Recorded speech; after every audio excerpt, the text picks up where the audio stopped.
So the recording is for those that have not wouldn't been able to attend, since this is a training in preparation for our upcoming Simplex drill that we're going to be doing on the last Thursday of the month on April 27th.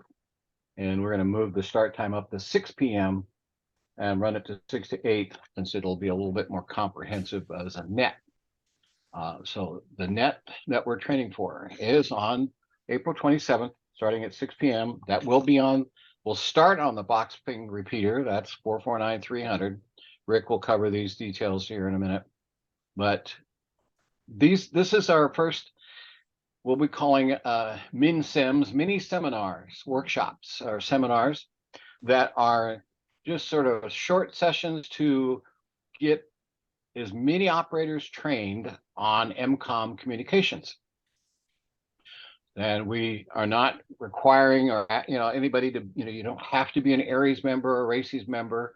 We're taking all operators so that you can participate and learn, so that if you're not fully active in MCOM, we want to still get you trained so that when an event occurs, not if, but when, that you can help, because you've had some basic training in terms of the various MCOM tools that we all need to do and all need to know when we're going to be helping in an MCOM situation, emergency communications. So today we are going to be concentrating on a Simplex net operation. We all have become pretty dependent and relaxed on the fact that our repeaters are always available to us. What are you going to do when they're not? And that's what this is going to be covering today. I don't want to take a lot of thunder from Rick's presentation, so let me just give you some housekeeping. So right now, all video is turned off so that we minimize distraction. If you haven't already, right-click on your picture and add your call sign. This helps us identify who you are during the session. If you have a question, raise your hand. There's an option down at the bottom of the screen where you can raise your hand.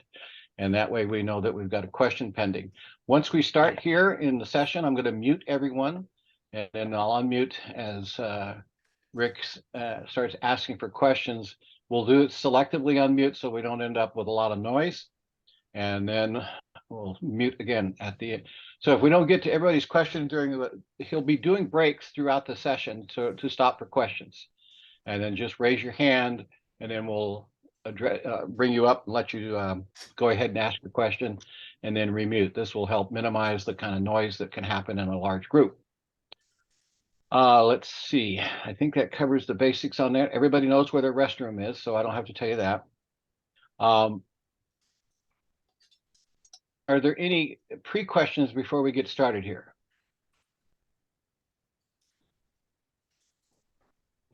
All right, so I am going to mute all, and then Rick, you may have to unmute again.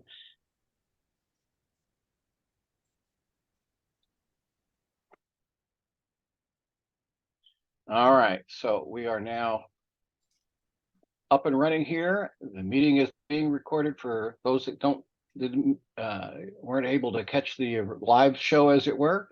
And I am now going to turn this over to Rick, and we'll be monitoring for questions and take those when Rick takes a break for Q&A. All right, Rick, over to you. All right, thank you, Bob. And so we're going to go to screen share. All right, folks, this is our first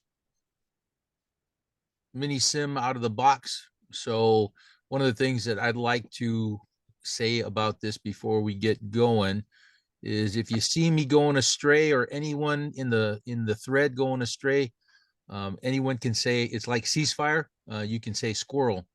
And if or write it in the chat that we're getting off topic, write squirrel down, and we'll relook at what we're doing. So what I want to point you to is this: if you look at the way I do things, if you get information, so this was the first one that was probably sent out that said Aries Simplex Training 23 It actually didn't say anything after that. It just said 2023. Now I'm coding it. This was the first one that I did, and this is the one that we're going to be working off today. So it is out. It is 240402. It's year, month, day. All right. So the mission statement: we want to conduct train up to prepare Aries members and or guests for a simplex drill to include drill planning, radio and equipment configurations, specific information collection process, matrices, use of what three words, use of ICS 214 activity log, and what I've named the signal quality report, or SQR. The objectives are for us to look at the spin up all the way from the beginning of the exercise to the end of the exercise, ending with an after action review. So the ICS 201 is the incident action plan. The ICS 205 is a communication plan. And this is a good way to get you familiarized with those documents out of the incident command system. Also provided to you will be an opportunity for you to download a lot of these files and have them at the ready on your own computer e-file system. ICS 214 activity log to include instructions specific to exercise, and will request either an e-copy or a photo image of a legible copy later on, because I'd like to see it and maybe get back to those individuals who may need some help with it or have questions. So I'd like to see that we turn some of these items back to me filled out, and we'll get back with you and give you any insight or help that you might have. Participants will provide their location using what three words location format. We're going to talk about that today. Participants will provide matrix of their results, which is the SQR, and we'll do some follow-up training if needed. Bob already covered this, that the simplex drill training is going to be today from 1 to 3 or 1,300 to 1,500 hours. All time that I'm going to talk about is going to be done in local.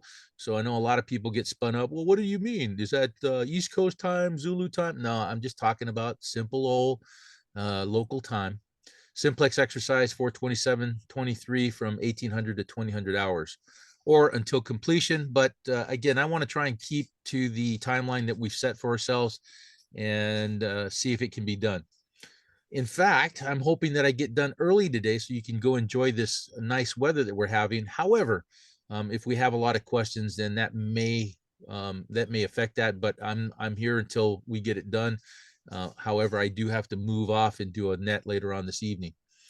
Supporting information and website. So I did this so that everyone can kind of get an idea of where I'm coming from. That it's not just coming from my mouth to you. I didn't make this stuff up. It's part of, again, this documentation, the process, the spin up, the way that we log things. There's all a book about it. There's all the information out there on the internet about why we do it, how we do it. And there's good information out there just as much as there is terrible information out there. So I hope I've picked out some examples that will help you out when we're not talking here. So the first one is my contact information. Again, 951-313-6016 is my cell, and that is rngr86@juno.com, not manager 86, not MGR. It's R Romeo November Golf Romeo 86. So it's Ranger without vowels, not manager. Some people that have trouble with that, they put down manager.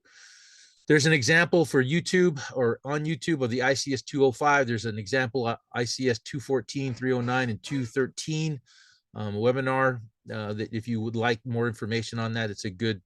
I found these YouTube videos to be pretty informative. A little bit long in some places, but again, YouTube, you can skip ahead. You can speed up the speed of the YouTube video, and you can get it done that way. Then, of course, there's the Aries Northwest Riverside County.org website. It'll take you to the homepage, and then you can go off to the offshoots from there. And I'm going to go over a few things there as well.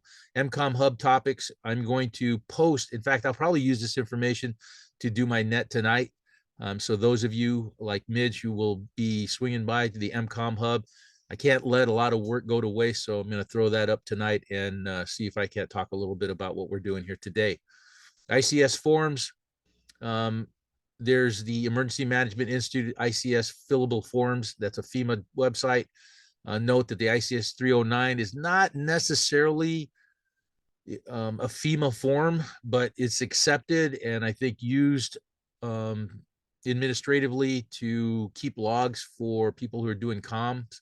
So it's available, but it's not part of the suite that I was looking at in the ICS fillable forms. There, I've got a good example of the, so I'm going to talk about this a little bit more, but FEMA has one thing that is a 213 message. Aries has done some things to the form to make it a little bit more comprehensive for sending messages, phone messages with the specific format. And we'll go over that a little bit as well. What 3 words? It's real simple, and we're going to go over this as well. So you can take a look at what I'm looking for on the form that we're going to fill out for our SQR. Shucks, let me look. What does that stand for? The Signal Quality Report. There you go. All right. Any questions? All right. Hopefully there were no questions there, and I know we're all muted, so let me continue. All right. First things first. I know folks will ask, what's this guy about? So, I've had many jobs. Some of them stunk, and this wasn't my job necessarily, but this just happened to be something that fell in line with a discovery, if you will, while I was working in the military. And I thought it was apropos to say, look, not all jobs are glamorous, and you can't always get what you want, but and you can't just sit there and look at it. And again, with emergency communications and the things that we do with disaster service work, or that we're prepping to do, you can't just sit there and wait for somebody else to do it. So you got to dig in and get it done yourself sometimes. And this is what it looks like.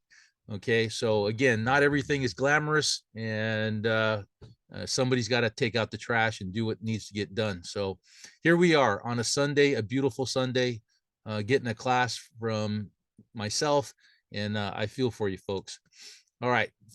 This is an example of a briefing setup where we would have anything from a colonel to a general come in and ask us what our mission was about, what we were going to do, what was the status of the individuals that were trained, which routes we were going to take, distance and azimuth. So, these processes are some of the things that I see help prep people for communications, for doing disaster service work. And the unfortunate thing is that if everyone on the team doesn't understand what you're briefing or what you're talking about, then guess what? You're only as strong as your weakest link. And unfortunately, I've seen it a few times in my career that weak links really cause a problem. Again, not everything is glamorous. And so I spent some time as a qualified airborne ranger, working ranger assignments in different parts of the military and the Army. And this happened to be the fun time for me. I love this part of it. And there I am, and the point that I wanted to make here between these two pictures is that this was the fun part. And then the other part of this is that gravity and the forces of nature, we don't have control over. We are at the whim of Mother Nature, and gravity and the things that happen, sometimes we cannot control. But the best thing that we can do for ourselves is do what? Plan and understand the plan, understand the people that we work with, understand what we're trying to accomplish, what meets the mission goals, and whether or not we can come back around and say we were either successful or not successful. And myself, I am not afraid in a peacetime environment to fail. And I don't think any of you should be in a position to say I cannot fail. Sure, if we fail and we learn what caused us to fail, then guess what? We succeed the next time. So unfortunately, sometimes you're thrown into something where nature is going to deal you a card like gravity, that either you succeed or fail, and it could be abysmal. It could lead to life, limb, or eyesight. But for the most part, When we're doing this kind of training, we can fail and we can walk away with the understanding that we can fix it next time, or we can see the glaring problems that we have. Here's an example of a simplex. Well, actually, this wasn't a simplex operation, but this is one of the guys that works with me here in the Riverside Emergency Communication Group that's got a communication platform. Up here at the top, he's got an antenna where we were doing simplex operations for the red eye net, where we deployed this on a relatively nice piece of terrain, so we thought. And again, we had good commo, we had bad commo, but we were doing it. We did something. We were running, he runs a generator in this. This is an old light standard. Back in when this was running, there used to be a generator in this and a light, a big light module up on the top. And this is what you see in parking lots sometimes where they need heavy light sets out. But he's converted this over to a mobile emergency communication rig with a generator, HF, FM, and other. And actually, he's also got MeshNet on this now, and he can switch things out. So pretty neat system. He calls it, oh shucks, what was this called? Edgar, emergency deployment, some generator and radio trailer. All right. So this is where we set up here. This was in Sycamore Canyon or Sycamore Canyon area. And I think this goes over some of the things that we did there. It was at the park that we set up. This is what we did in another Aries simplex drill where we were given what do you call that? RNS signals. So it was radio and signal strength, or receive and signal strength deals. Wait 1 second. Let me close the door. I got a little.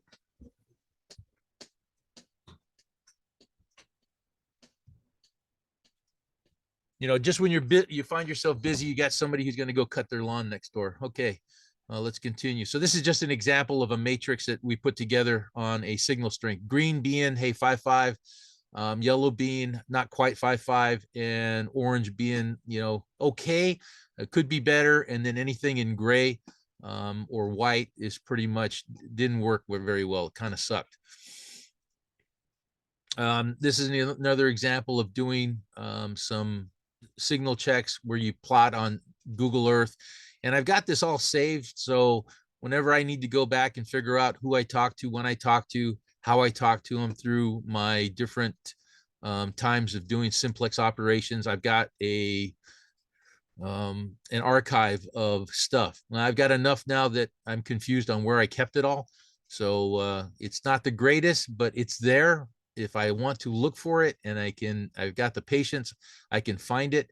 And so these outliers right here are people that I knew that they were out there, but I couldn't get in contact with them.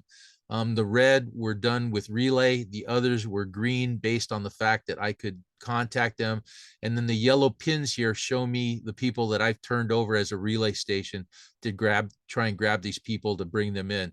So I had myself here in the middle of Riverside, and you can see that it makes sense. I've got green all the way around me.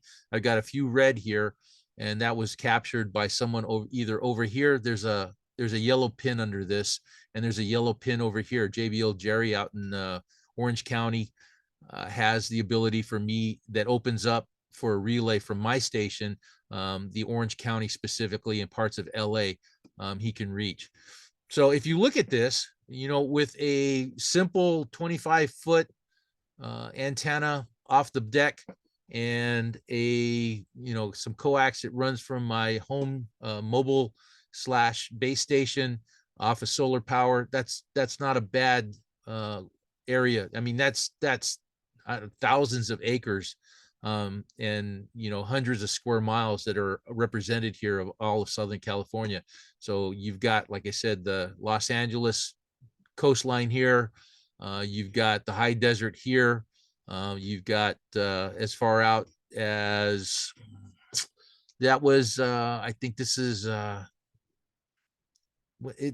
near going out past Palm Springs. He made it in.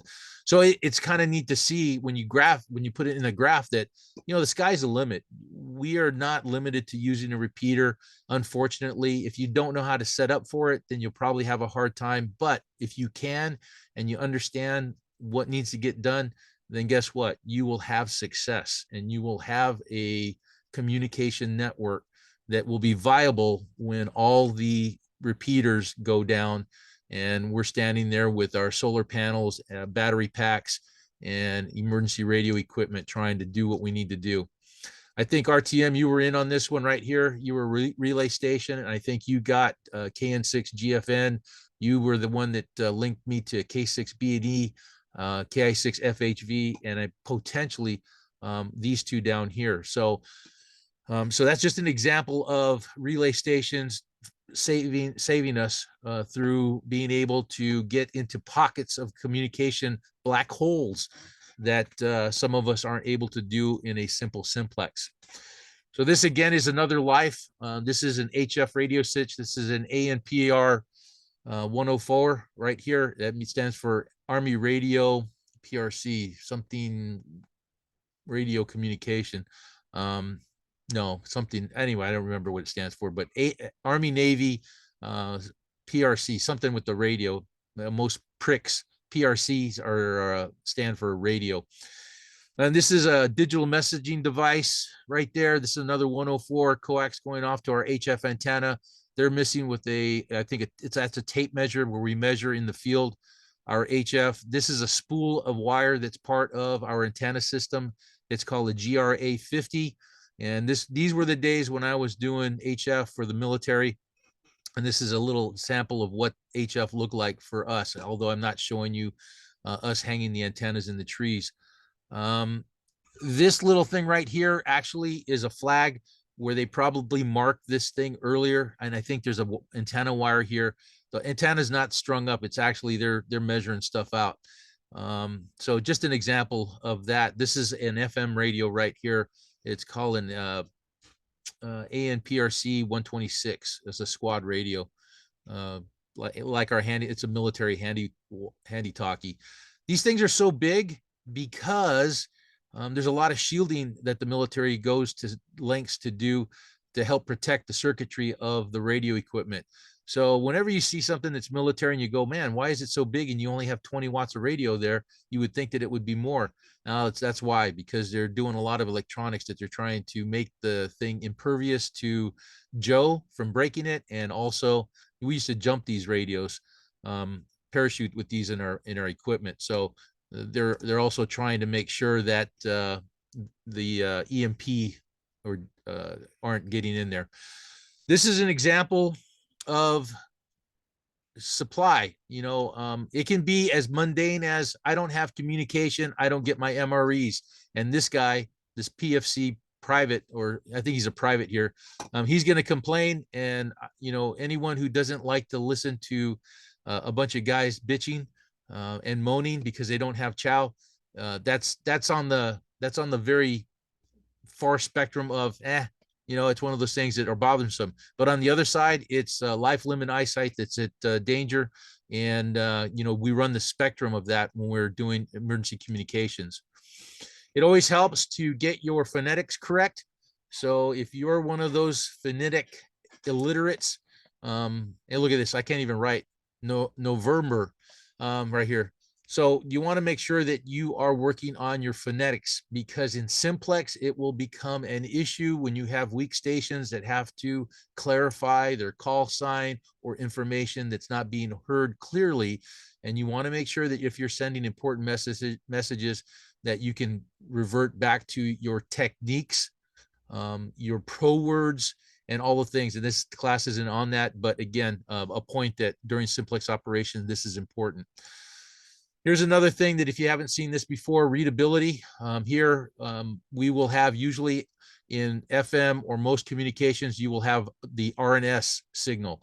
So readability and signal strength.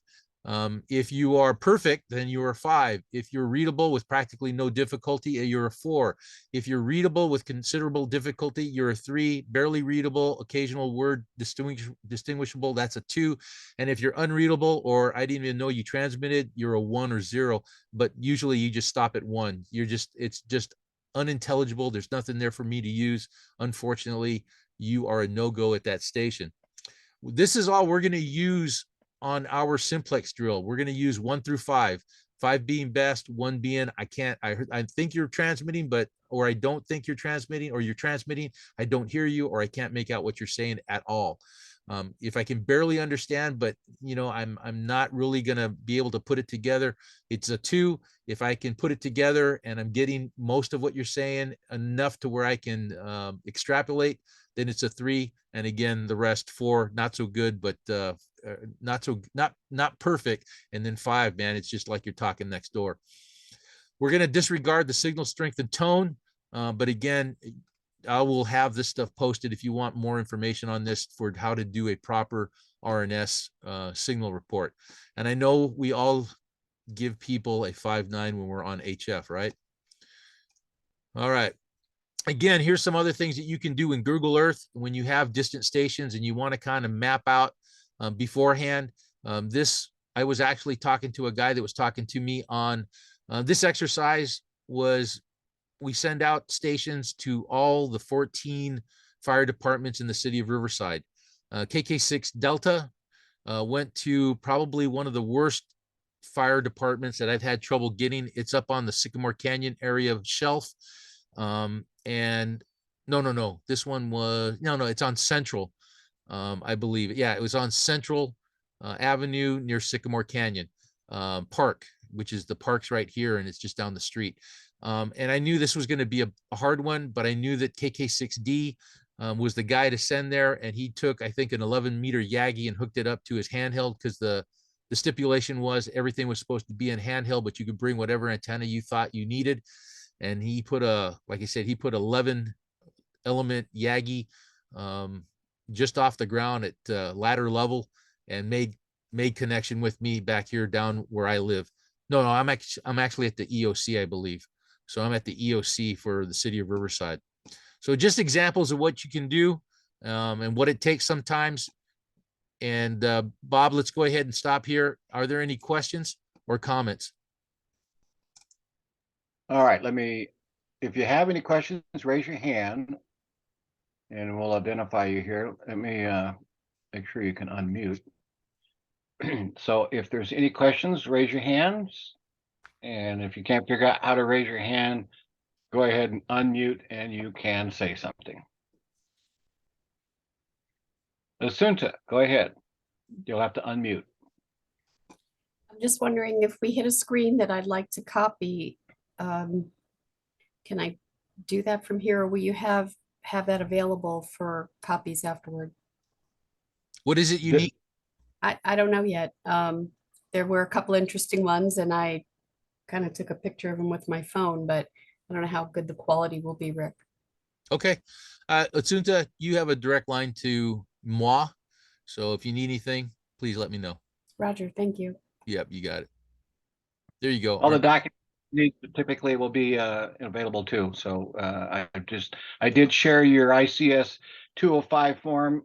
So when you get to that, there is something that folks can open up on their own screen after the fact. So that's out there.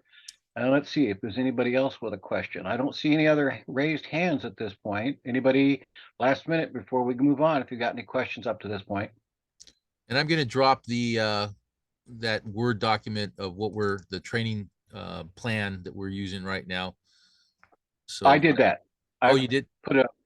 I made a PDF copy and posted it. So they've got it.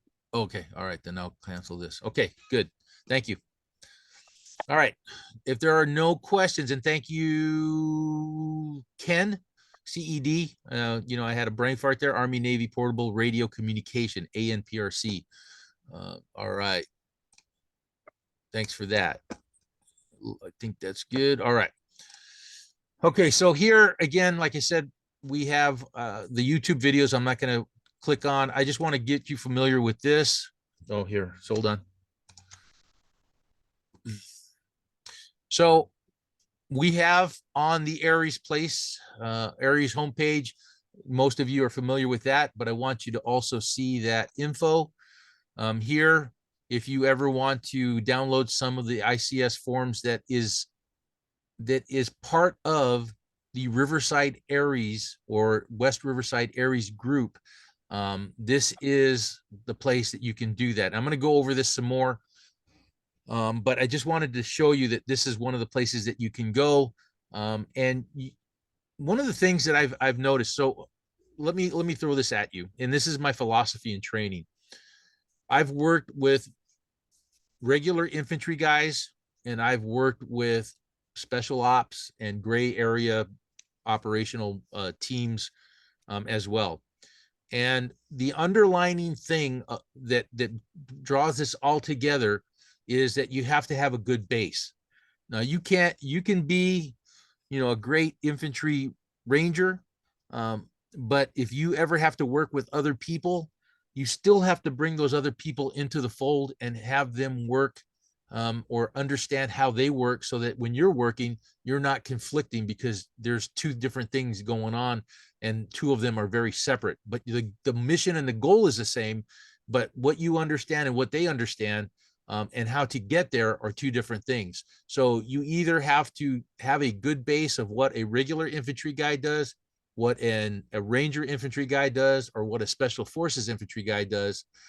But if you aren't understanding the bases, that the pillars of training that go into all three of those different areas, then unfortunately, when you get out there and you try to work together, it becomes very hard. And I think Bob highlights this very well, that we have people that will sit back and say, I'm not going to participate in your training. I'm not going to participate in learning what I need to learn with the ICS process. And then when push comes to shove, I'll just show up. And when they show up, what do we have? We have a bunch of people that are a detriment to the mission because they don't quite understand what's going on. And somebody has to work with them to bring them up to standard. Sometimes that's a short spin up, and sometimes that's a very long spin up. But again, that's why we're here. That's why we're training. That's why this is important.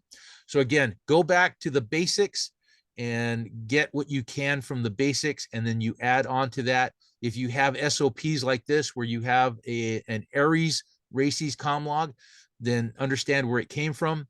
If you have an Aries 213 message format that is different from the FEMA ICS 213 format, understand why and when you're going to use that, and whether or not it's going to hinder operations with somebody who's working in a different county, a different state, a different nation, who is using the regular forms.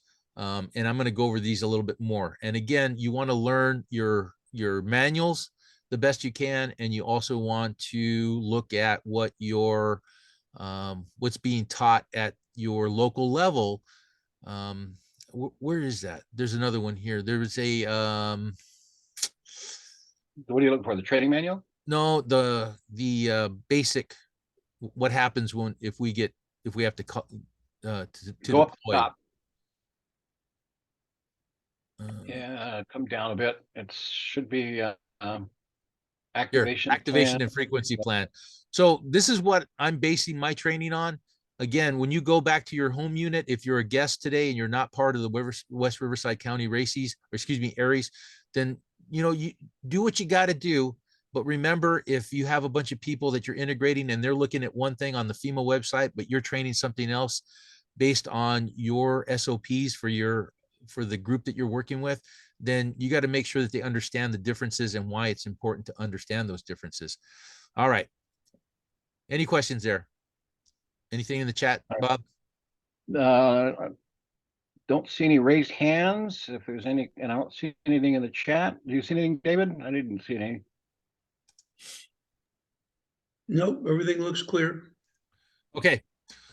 So here's where the rubber meets the road. And I gave you some places so you can go here, and you can, if you click on this, control click, or if you're in the PDF form, you go there, and this is you should have this put on a thumb drive or on your desktop, your laptop, or in many of those places. This is the archive of all the ICS forms. You'll find more information in the NIMS, the National Incident Management System booklet, that tells you how to use these things and how the National Incident Management System works and how the incident command system is set up. So there's that. All right, let's get out of this. Now, next, here, ICS 309, again, not necessarily a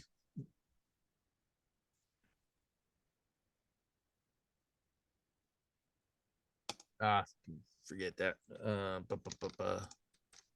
Okay, so I might have to do something with these. Anyway, so I'm going to go over these things in a second, and let's talk what 3 words real quick. I'm going to switch gears. So that pin that I put in there, or that link, takes you to, and here, if you look at, this is just simply, if you do a web search, what, the word what, and then the number 3words.com, you'll have this. If you go take that link, it's going to take you right here. And this link right here takes me to, dun, dun, dun. Where is that, David Bell? That's the parking lot, center mass of the parking lot for the Red Cross EOC / Riverside County Aries office right here. So if you're not familiar with it, go to that link, take a look at it. It's very simple. And what they're doing is they're basing your location. If I was standing right here on this piece of grass in the middle of their parking lot, my grid coordinates are clean dot charging dot volunteered. So that's there. If I move to where this vehicle is, hey, but I'm calling the fire department, and I want them to come because I've got a down individual that was working on the antennas up on the roof. So if I am worried about getting the fire department exactly to where I am, what I need to do is go, hey, I am right here. You need to come around the back of the building, and my grid coordinates are adam.edit.freezing. And when they have that, and the city of Riverside does use what 3 words, usually the battalion, it's not always given out, but if the battalion commander is having a hard time finding out where the incident is, or where the victims are laying, where the RP, the reporting person, is, they will ask for what 3 words potentially, and that will dial it down to a 3 meter square, 3 meter by 3 meter, and take them directly to it. So if I say I'm at whatever Rivercrest Drive at the Red Cross building, and they show up, they go, I don't see you. Well, yeah, of course you don't see me, because I'm at the back at adam.edit.freezing. All right, open it up for questions, Bob. All right, yeah, it is open, and see if we've got any. Once again, if you have a question, raise your hand. I have also got it so you can unmute. So if you just want to unmute and ask your question, that's fine too. Anyone? Asunta, go ahead. So my what 3 words is downloaded and it's open at the moment, and I'm looking at my screen, and it has a little empty square like you showed when you moved yourself over to the roof, but it also has a red square nearby and a blue dot that seems to be live. There are 3 symbols. I'm not sure what each of them mean. Okay, so the white box is where you put the box, and the blue box, or the other one, is just showing where your phone is tracking you. You got your file manager on top of your screen there, Rick, so we can't see or what 3 words that you're pointing Well, at. I think she's looking at something different. She's looking at her phone. Correct? So the blue one is showing you where your phone has you. Your GPS in your phone has you. So this is where I put the mark, and what you're looking at, if it's blue and it's over here, let's just say where the hand is, it's just showing you, is it by your house? Correct. Okay, so you may have clicked on your front door, but where that blue mark, and it's probably moving around like this Yes. from time to time, that's your actual GPS coordinate that's moving around. So if I was out in the desert and I said my location is, and I would wait for that thing to settle down, and if that little blue dot was here and it looked like, based on the picture here, that's where I'm at or close to it, or I go, no, that's not where I'm at. That's where my GPS says I'm at, but I'm really standing underneath this light pole right here, and I'm going to give them full dot outsize dot torches. You see what I'm talking about? Yes, kind of. And the reason I'm asking the question, I'm imagining if the earthquake flattens my house and I'm under the rubble, but I can get a signal out. I wanted to know which one of those little symbols to use when I call out for help. you want to use this. So you're going to pinpoint where you are. And then you're going to go over here because that's telling you you're at full outsize torches. Okay, If that blue thing keeps on doing this, it's just updating from time to time, and it's not settling in on a exact location just because there's errors in the way it's reading your GPS or your GPS is reading. So what you have to do is you have to say, stay still. I'm going to show you where I am in the house. I'm over here in this far left corner right here. I'm at Impact Builder Thirsty. Okay. got it. All Thank right. you. You got it. No problem. Any other questions? I don't see any hands up. Hey, so Bob, we're go good to ahead. Let's leave it open just to see how this works out. And if Yep. we have issues, then we'll shut it down again. Yep, it's, you can unmute, but just we prefer if you raise your hand so we can recognize it, but it is open for you to unmute. Yeah, like I said, if we can't act like adults here, then we'll have to shut it down. But and I know dogs will come in and family will open doors and your neighbor will start cutting down his tree that it's overgrown for 50 years. Yeah, just stay muted until you need to talk. All right. Thanks, Bob. We'll see if we can work it out this way. Okay. So another thing, and why is this important? This is important because I'm going to ask you where you are. And this is important because, let me go back. Where is it? Ken has his hand raised. Okay. Oh, go ahead, Ken. Hey, you can hear me okay? Yes. Yeah, It's my understanding that not all emergency response organizations are using what three words. Is that true? That's true. Okay, thank you. Yeah. So again, these are the things that you have to keep these are individual and institutional things that you have to keep your fingers on the pulse of what's going on around with the supporting agencies that you will be supporting.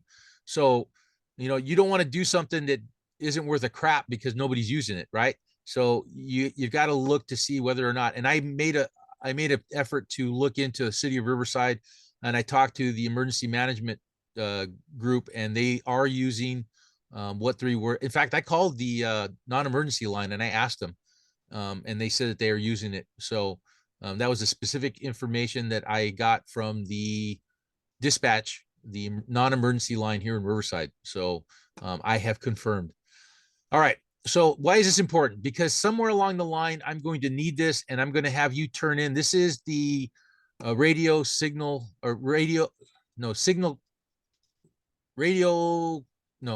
quality report that I want to have everybody turn in after. This is your homework. After we do the Simplex, what I want to see here is your three words right here, your call sign, name, what radio you used, how many watts you were using, and what antenna you were using. And that will give us a feeling for whether or not maybe in the future you're that person that we're going to call on to relay for a specific area. And it helps us. So not only is this an exercise to play radio, but it's also an exercise to archive who we can talk to, who can talk to them, and what quality should we expect from that area. So this is not just a whimsical training session or train up program. It actually serves a purpose in the long haul. And I think that if you believe that with the rain that we've had, we're going to have some issues this summer with fires, then I think you would be right. We're just growing the hell out of some fuel that's going to feed the fires this summer. So if you thought things were bad, wait till this summer and things start burning down. I got a feeling it's going to look ugly if it turns into a very dry summer. If it doesn't, then I take it all back. But if it does turn very dry this summer, we're in for one hell of a fire season. All right. Here, this is the frequency that we'll be using first, 145.510 as an example. I'm going to be net control here, and then along the top here, I'm going to fill in those folks that are checking in, and then I'm going to ask their location. So if CED, where are you? Or hell, where did you? Temecula, Okay, so what's your call sign? K6 CED. K6 CED. He's in Temecula, and I've got him 5 5 over the Zoom. Okay, so that's how it's going to pan out, and we're going to kind of do that, and then I'm going to populate more here and kind of work with this matrix later on. So this is going to be again an archivable document when it's all said and done, and we'll use this to formulate who can talk to who can talk to who well, who's going to be marginal, and who is going to have to seek higher ground in a different location to talk to us better. It's all part of the game, right? Okay, so that being said, this is going to be your homework after the net to get back to me as soon as possible. Hopefully by Sunday, end of business on Saturday, the 29th. So you have a few days to put this stuff together and get your notes. What I recommend is that you do this on notes, and then we'll populate through this matrix. John.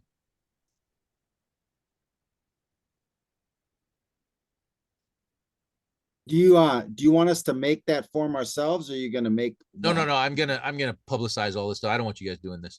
Okay. All right. And then what I want you to do when you're done is I want you to save as, and then you're going to have the signal quality report. And like, if you see here, I just put my call sign there. So you're going to save this SQR with your call sign at the end. And that way I know who I'm dealing with whenever I get the saved document. So each time this is going to be different. So if it was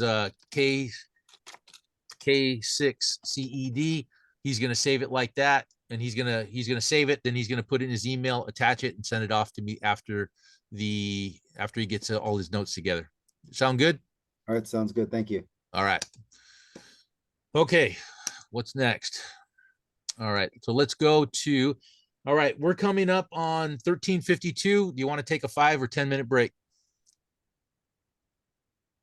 Yeah, why don't we let them let's just you're gonna do a quick 5-minute break here for folks. So we'll be back. We'll get started again here in 5 minutes from now.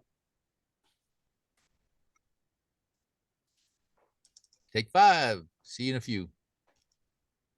So I didn't know that, Rick, on the what 3 words, when you're doing it in your phone, it's showing a relative GPS indicator as well. Yep. So if you're moving around or you stop, it'll update, and then you're gonna have to settle it down by.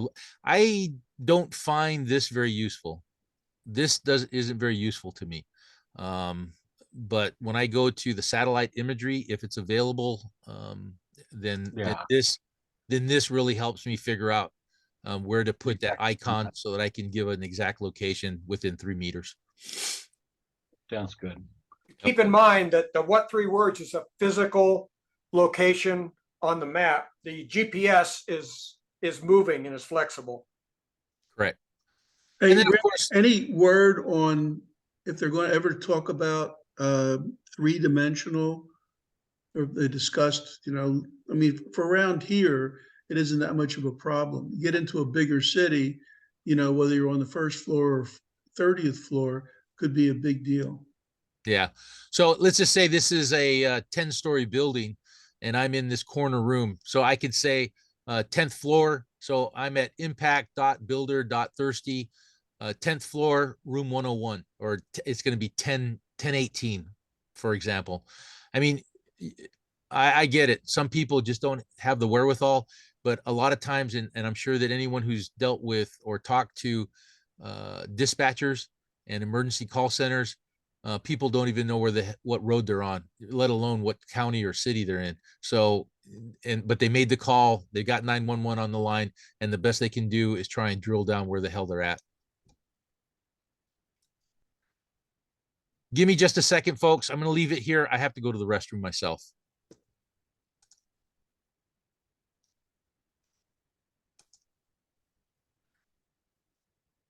Oh, shucks. Where am I?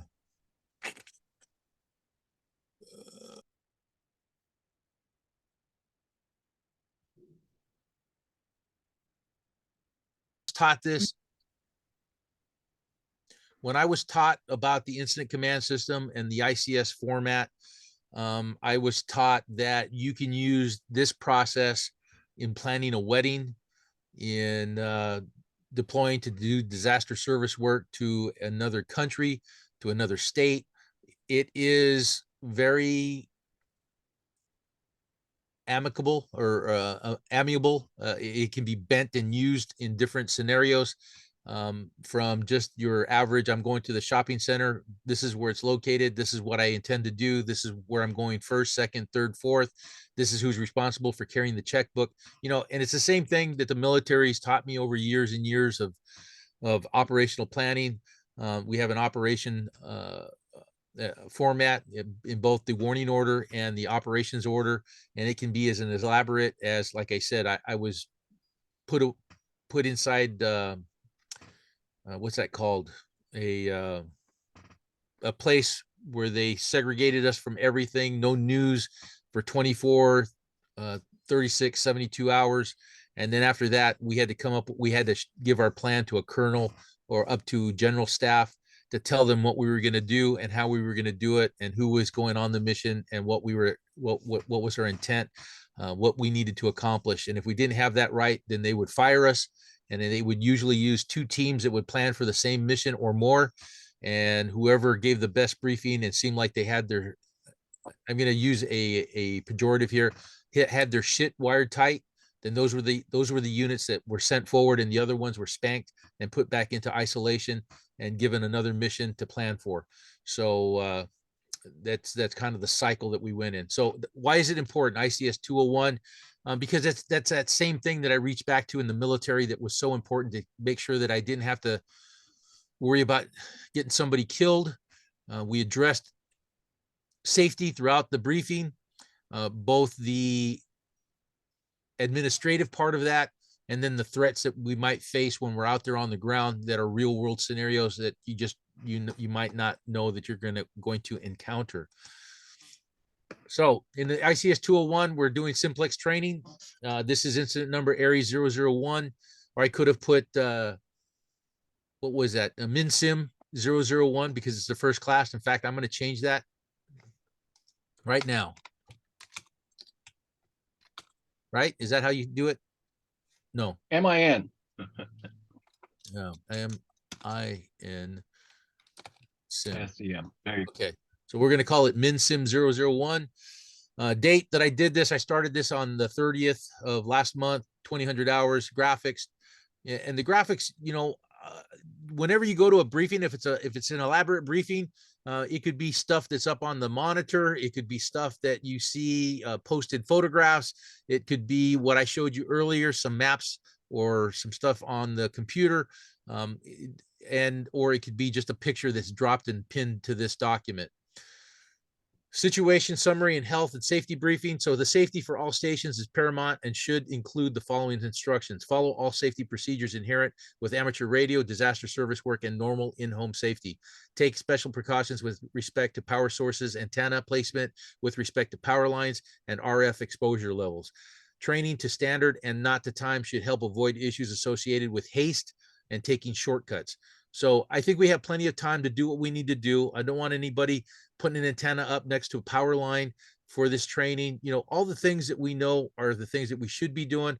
I don't want to see anybody putting their tinfoil wrap burrito on the positive and negative of their battery terminals because you don't have it covered. Those are the things that we have to be careful of. And since we're not all working together, you're going to have to watch your own self. You're going to have to self-monitor and make sure you're not doing anything stupid out there to get yourself hurt, because we don't want anybody hurt. We don't want any equipment damaged, and we want to make sure that everybody's safe. Also with that, if we're going to operate with the HT, and you think you're going to have to go to some high ground to conduct the operation from a better location, then make sure that, again, you have safety involved, situational awareness, and you're not putting yourself in danger from other people, as well as all the other things that I mentioned. Extra training and question and answers if possible, if needed, and I will do that anytime you need to get a hold of me. I've given you my email and my cell phone number. Does it make sense? Because everything in this, it's a very open format that lends itself to just about anything. And I think you can see that even though we're in training right now, wouldn't this make sense if I was talking about this, if we were getting ready to go do some disaster service communication? That was Absolutely. Yep. Okay. So the next thing here, we've got, there we go. Mission statement: conduct training up to prepare conduct train up to prepare areas and or guests for a simplex drill to include drill planning, radio and or radio equipment configuration, specific information collection process, matrices, use of what 3 words, and use of ICS 214 and also I think the 205. I left that out. This simplex radio training will consist of several combined and individual tasks to include, but not limited to, operating a simplex radio station. So I'm not going to read all of this. You're going to get this as a download. I'm going to, if you need this stuff, I will send it out to you. So just drop me a line and I'll give you the package. And I will also give this to Bob so that he has it. So Yeah, I'll be here. I'm sorry. Oh, yeah, maybe we'll cover some highlights here. Familiarize and or use these forms: 201, 205, 213. We're not going to use the 213 on this one. I'm just going to highlight it in some discussion. And the 309. We're not going to use the 309 necessarily, but I am going to show you something today. Radio etiquette that includes entering a simplex net, providing relays as necessary, logging contacts, and RS. Readable, radio quality signal quality report, and I should probably change that to Q.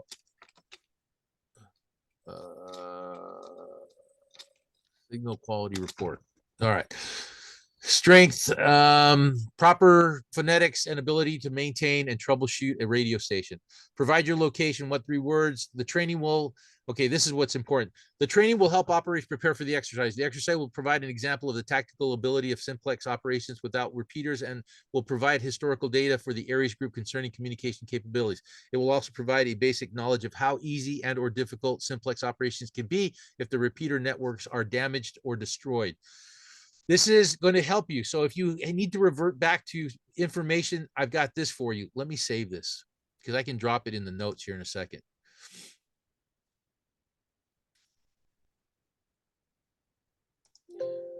All right. Yes. All right. So on 4/2, we're conducting this training at 15 to 1600 hours. We're going to do question and answer. Hopefully before that, on 27, for April 27th, 1800 to 2000 or 6 to 8 simplex exercise. And then on 4/29, we're going to turn in our after action reviews no later than, let me just put that there, NLT.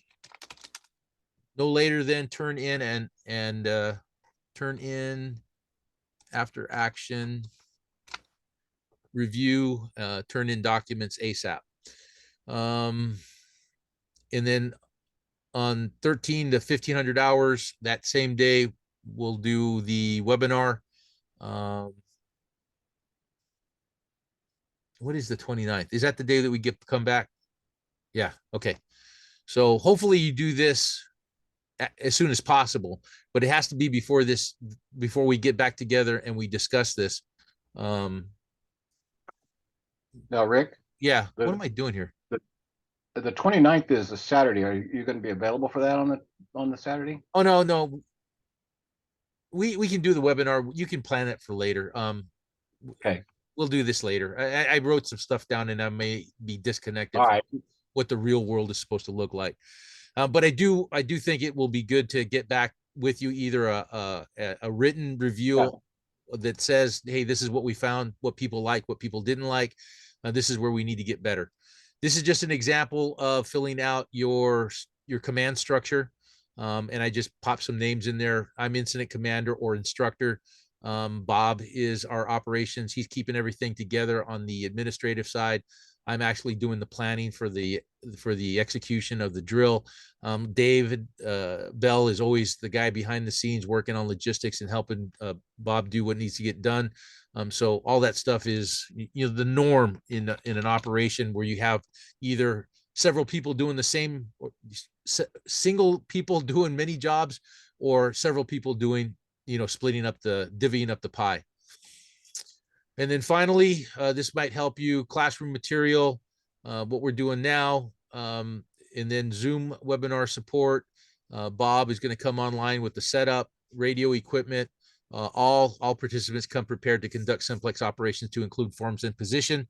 So I think we all kind of get that that's the layout of when things are going to have to come together. And that's part of our incident brief on how that's going to, how I envision that coming together.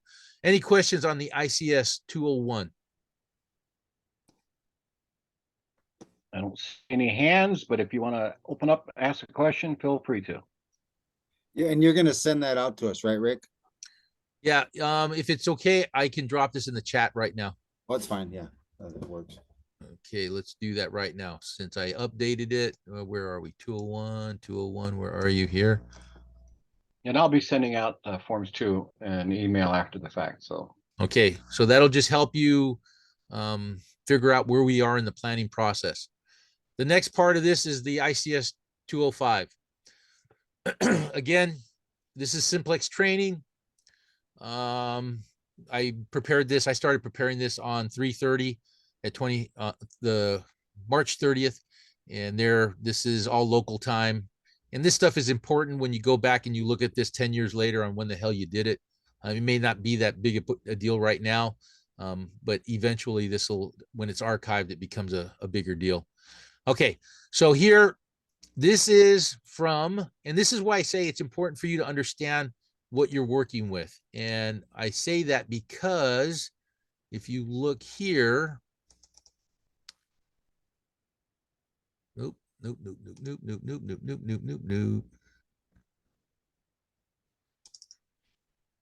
So the activation plan, if you look here, if you don't know what your agency's doing, you need to find the documents that they're working off of. And I'm working off of this right here. And this is what was posted on or is available through the ARES website. And that is, how to answer a call that there's an earthquake, there's a Red Cross response, there's a large scale fire. These are the things that we're planning for. What needs to happen when that happens?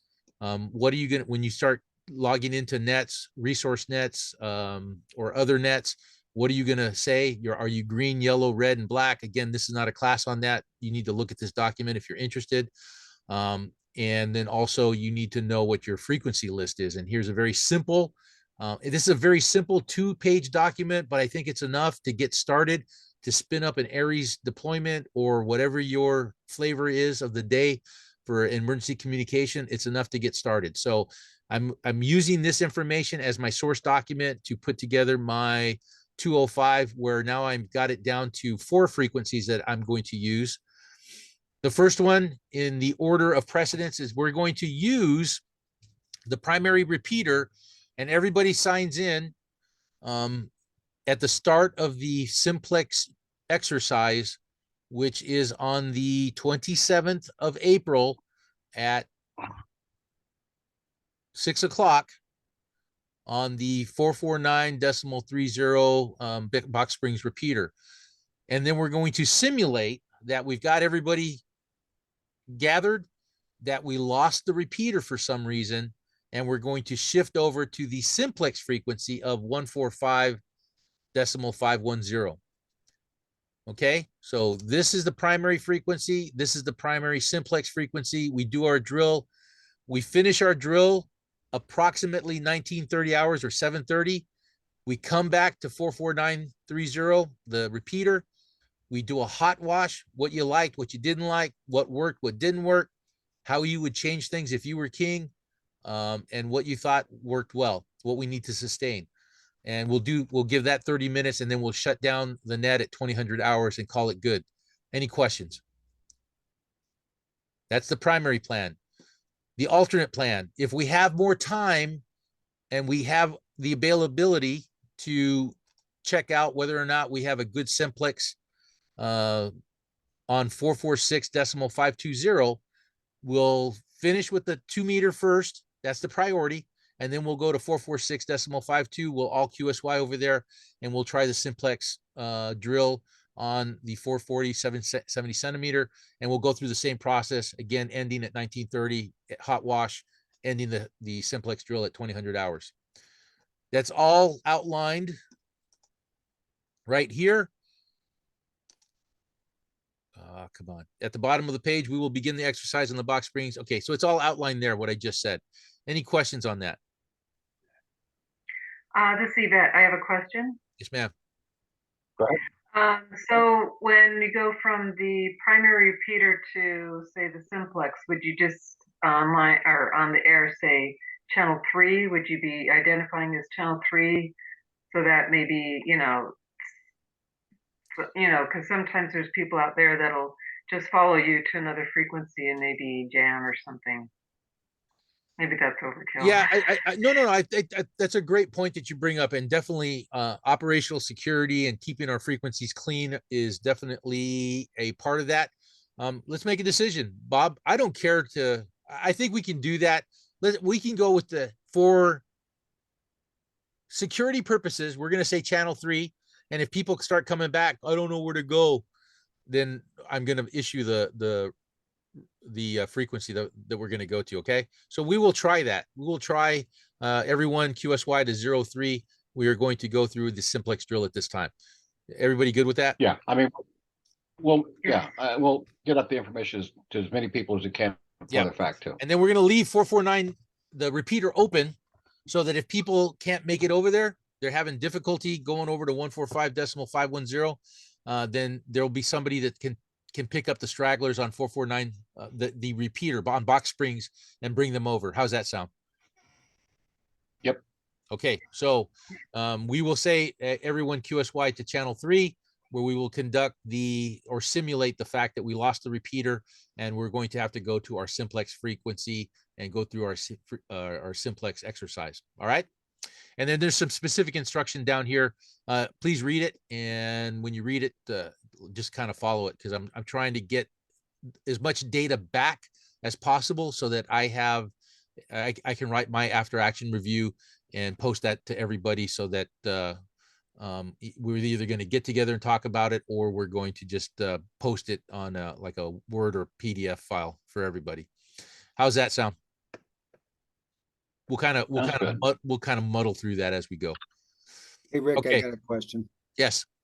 So I'm gonna program that box spring repeater in my QTH VHF UHF rig here and see if I can even reach that from here. If not, what I'll do is I'll put it in my mobile, and then I'll find a spot somewhere in the mountains here where I can reach that, and I'll run the exercise from there.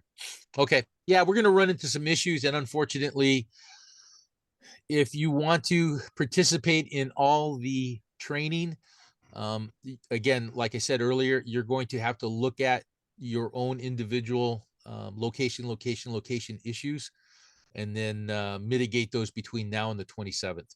So that if you want to participate in the simplex drill, you're going to have to do something to make it happen. So good plan, John. I know And it's understood that not everybody is going to be able to communicate with everybody. That's the whole point. Yeah. Yeah. And that's exactly why, again, failure to have communication on an exercise, hey, no problem. During the real thing, then we have an idea of how we fix that. And by doing these exercises, that's what we're looking for.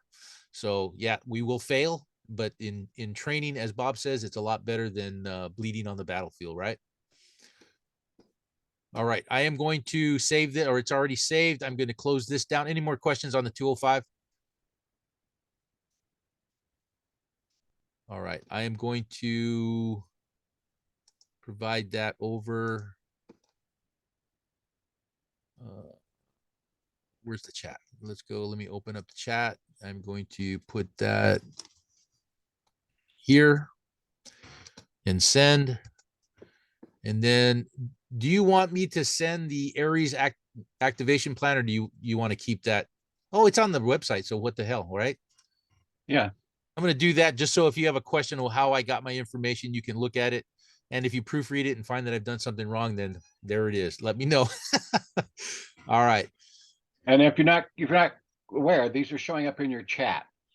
So while the meeting's going on, you can grab those and download it in chat, but these documents will also be provided for you after the fact.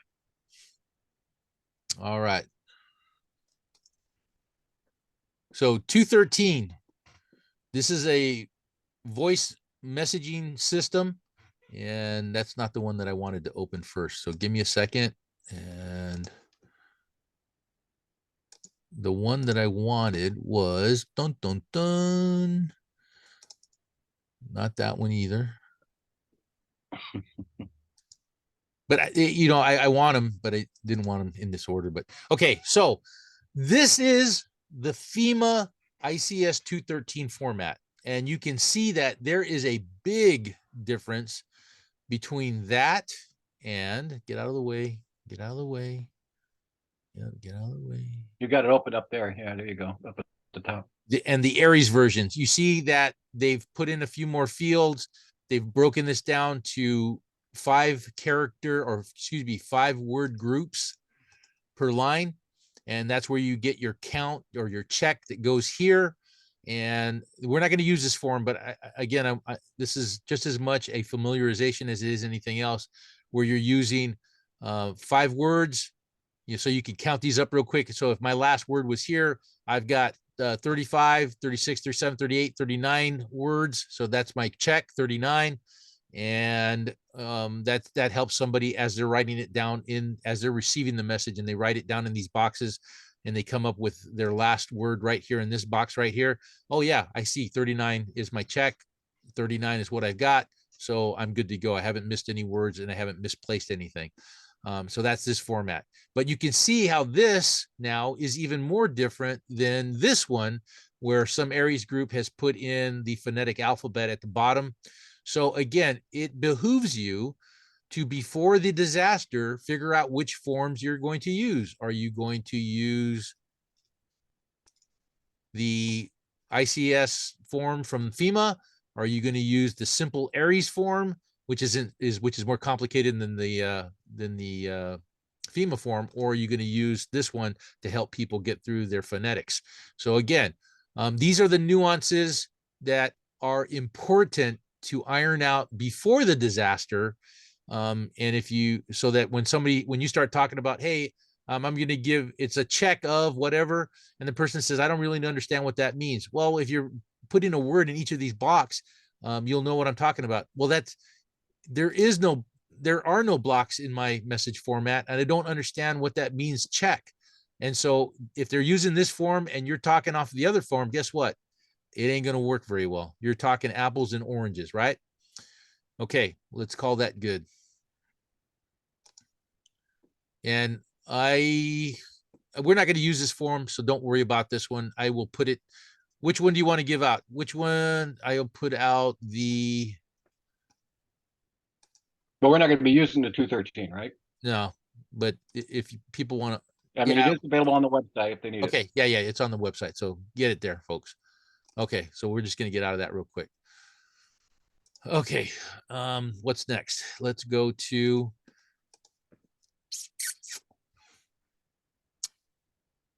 the 214 is important. I've got this one filled out. Again, this will kind of give you an idea of how I envision this thing happening.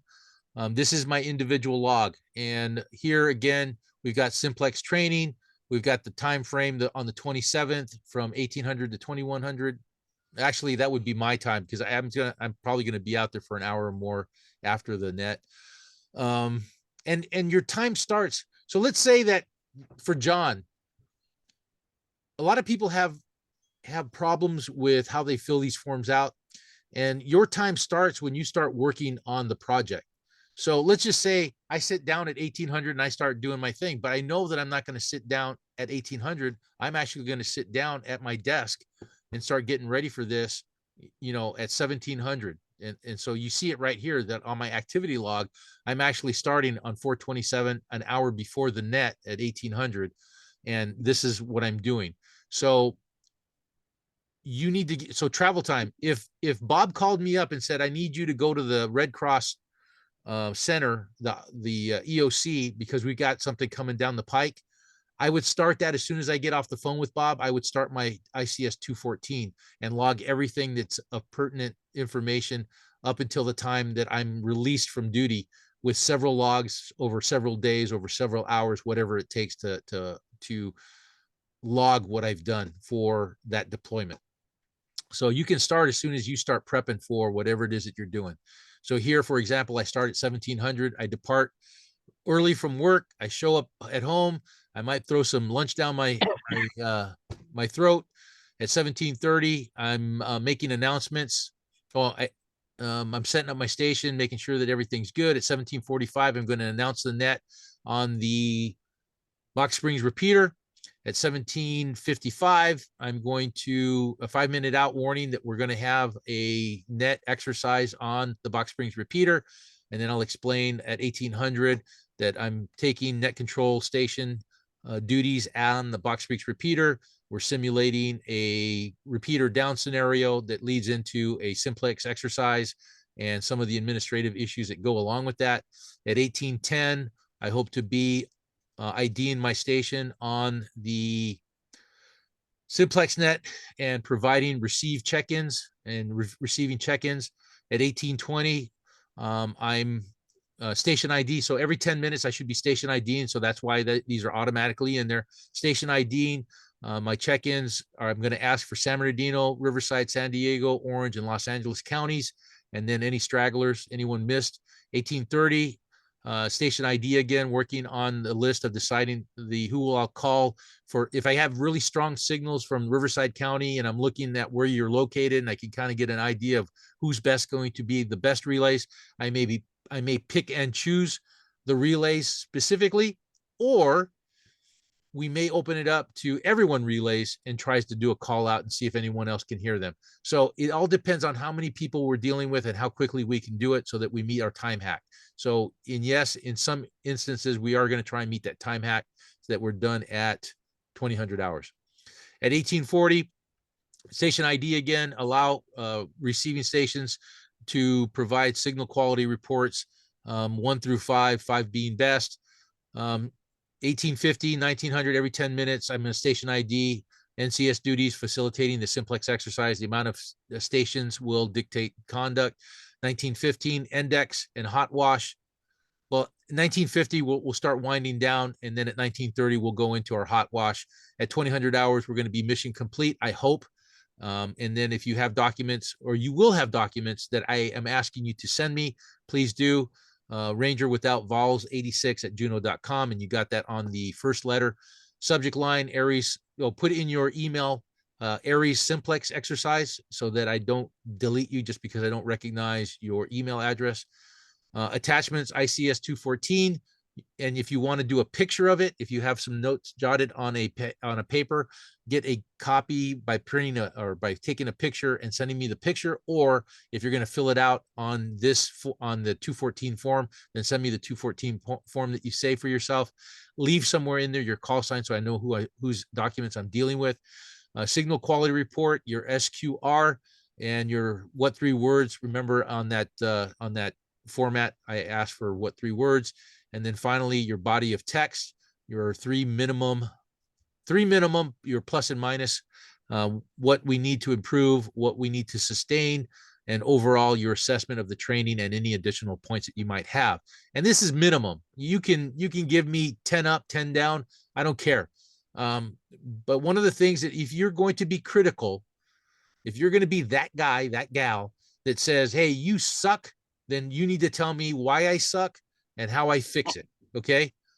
I don't want people to just, and the after action reviews, they really have to be, you can't have a thin skin, but you can't just come there and be critical and not give solutions. If you are giving a critical comment, then I want a solution to follow that. And if you can't give me a good solution, I don't want your critical comment. Does that sound fair? Sounds reasonable. All right. And then here, these asterisks just kind of reiterate what I talked about up here. And so I didn't fill out any more, but you can kind of, in fact, I'm going to do this. Now this is your individual 214 form. You can just handwrite it, and if you want to type it up after the fact, that's great.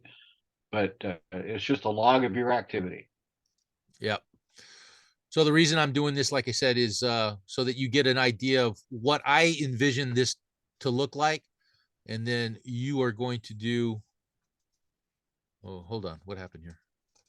Cancel. Let's save. Where's my save? Okay, it's already saved. Okay. So let me save it. Documents. Okay, save. All right. All right, so now I'm going to give this to everybody. Coming your way, time.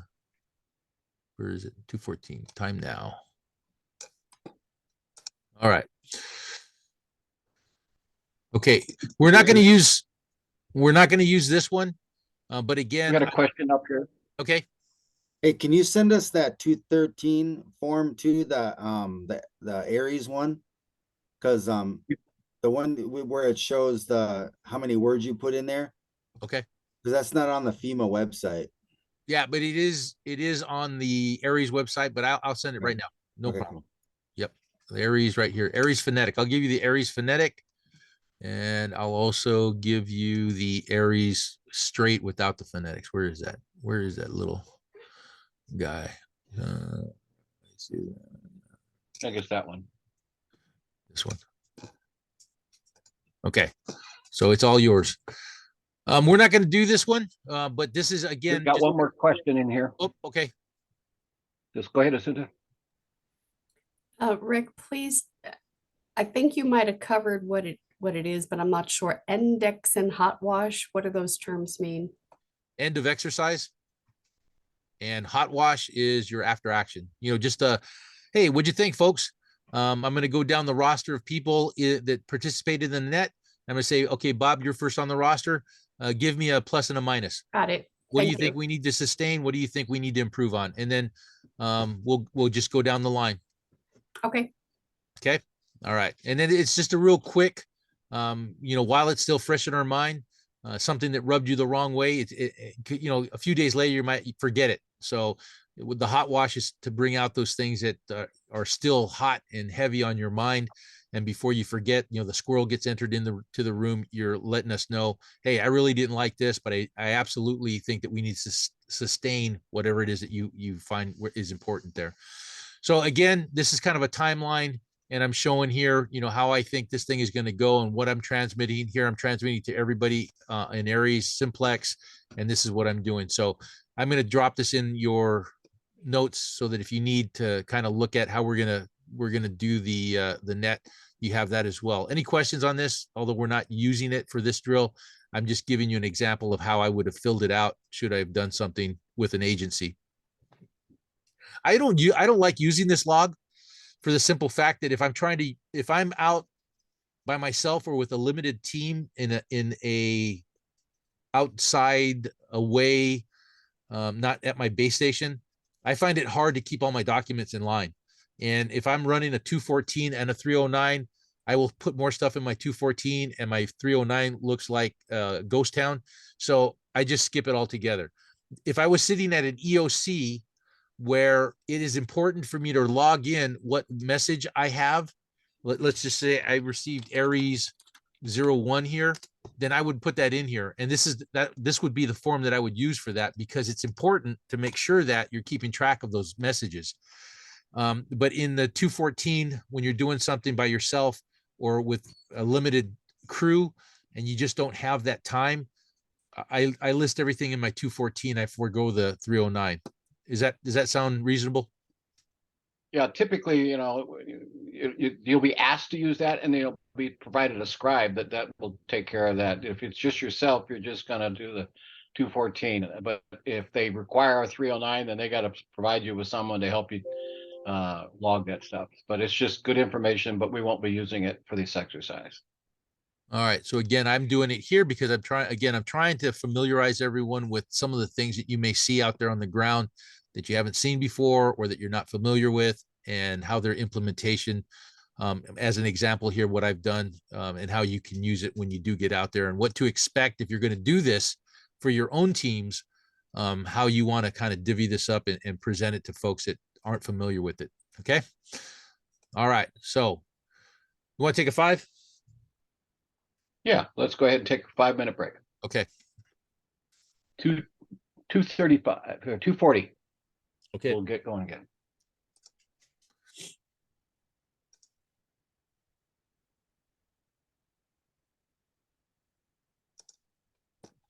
To ask it. All right. So now, all that led to the meat and potatoes of what we got to do now. we got to get our radios, our stations ready for the test or the exercise. So if you don't have it, then I need you to go and get your manual and download it. And if you haven't done this already, it's very important that you do this when the manual is in a format that you can do the search.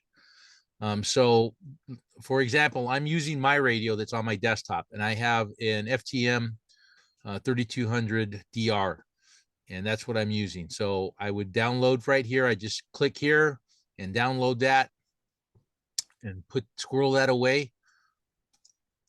And then this is an example of just doing, and it's so much easier if you can do a search. So here's my search engine right here for my PDF file, and it'll take me to everywhere that I put in squelch.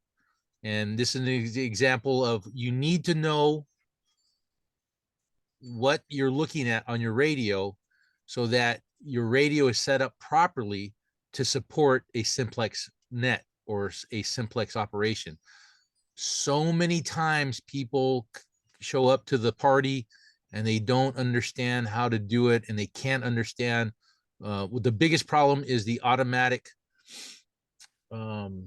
shift that they've got, and they don't know how to get out of that, because repeater shift, ARS.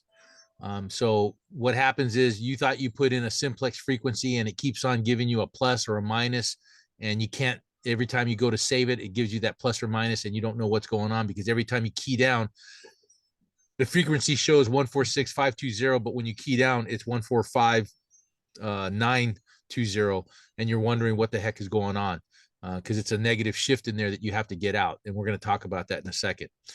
So you need to know how to read your screen. So the ones that are important for simplex, all you should have on your screen is the frequency here. You should not have anything else on there. On most radios, you will want to have the high power, and if your high power toggle for the screen is nothing at all, and if you're on low or medium, it'll say low, medium, and then when you're on high power, it's nothing, and that's fine. But you're going to have to learn this part of your radio face to make sure that you're set up properly. You also want to make sure that your T and your SQ are taken off. Any questions on this? All right, next. Again, with my search, I want to make sure that my power is set high. So I'm going to talk about, there's three major things that were actually four major things, but I guess three and the two minors that are in that third one. We have to up our power, we have to open our squelch, and we have to make sure that we don't have a shift or tone squelch on there. So this is the first part. Number one, power. We want to bring our power up. On this radio, if you look at this, you press here where this finger is, you hold it, and then the screen will show you what you're on. So if my screen showed up as low right now, then I would want to use my dial here to rotate left or right to get it to high. And then I'm going to push it again, and it saves that power setting, and it should come back. It should come up on the screen and show me right here that either it's low, MED, or nothing showing here on my radio. It won't say high. It'll just be off. And off means that it's on the highest power. For my radio, that's 65 watts, mid power 30, 5 watts low. Any questions?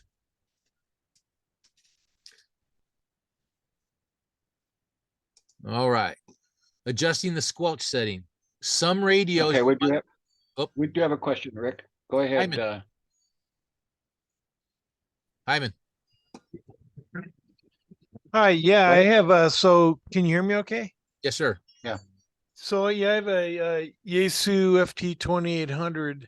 And it's got 60 watts as the maximum one. Currently what I'm doing is I have a power supply. I'm using it as a base station. I have a power and some radio power supply sitting here that's got enough current and everything. And it just works fine, but I have found when I go to high power, and I think sometimes medium power, that when I key up, that the whole thing shuts down. And I think that like there might be corrosion or something on the battery terminals. And I've several times had to repeat doing this. I have a I don't know if I'm effectively cleaning, do you know what I'm talking about? I'm getting a voltage drop. So even though I'm capable of 60 watts, it oftentimes will not work unless I have to do some other stuff. Are you using a cigarette lighter plug on the, No, sir. you're connected No, directly to the no, battery? this actually has on the power supply actually has in the back some, I don't know, yeah, it's a fairly large diameter threaded connection terminal. And I have a length of wire with a fuse in between, and I think they're crimped on, I think, ring terminals. I don't know what they're called actually, connectors. But and the only thing I can figure is I have kind of cleaned them up a little bit and it seems to work, but then after a brief period of time, it doesn't has the same problem. I'm sorry, I don't want to push your seminar over limit on time or anything here, but I just have that issue sometimes. Yeah. So, and this is where we find that what works for repeaters at 5 watts, 1 watt, half a watt, when we go into simplex operation and we push our equipment to the limit of the power and our battery source or our power sources that feed our systems, we find out that we're underpowered, or we've got issues with our wiring. We've got issues with the size of the gauge of the wire that's supporting the system to push the full 65, 60, 80, 75 watts for the 2900. And therein lies the problem. And there's where we fail. And those are the things that we should walk away and say, I've got to fix that. So I would find myself a nice bronze brush. And you can get them at Harbor Freight. I think they come in a package sometimes of a bronze stainless steel and a nylon brush. Buy one of those packages and use those to clean those terminals when you can get into them. When and where you can get into them, you might have to take it apart and do that, unplug everything so that you're not arcing, and take care of that. Thanks for that. Yeah, actually, I've recently found my long lost bronze brush, so I can put it to use now. Thanks Yep. for that. And then on batteries, of course, the other thing is, what's that called? Baking soda and water to clean up some of the acid or neutralize it. It's not going to clean it up, but you neutralize it and you wipe it off, and it's not as dangerous as just trying to wipe it off with a dry rag, and you're not going to, fry your skin or something, but be careful doing it. All right. So I got a question for him, Rick. Sure. Hey, are you using Anderson power poles? We're gonna get into this. I guess he didn't hear me. That's okay. Okay. I was gonna say, if he's using Anderson power poles, they're notorious for loosening up, and then you get a undercurrent situation. The radio shuts down. Yeah, and you got to reset them, and yeah.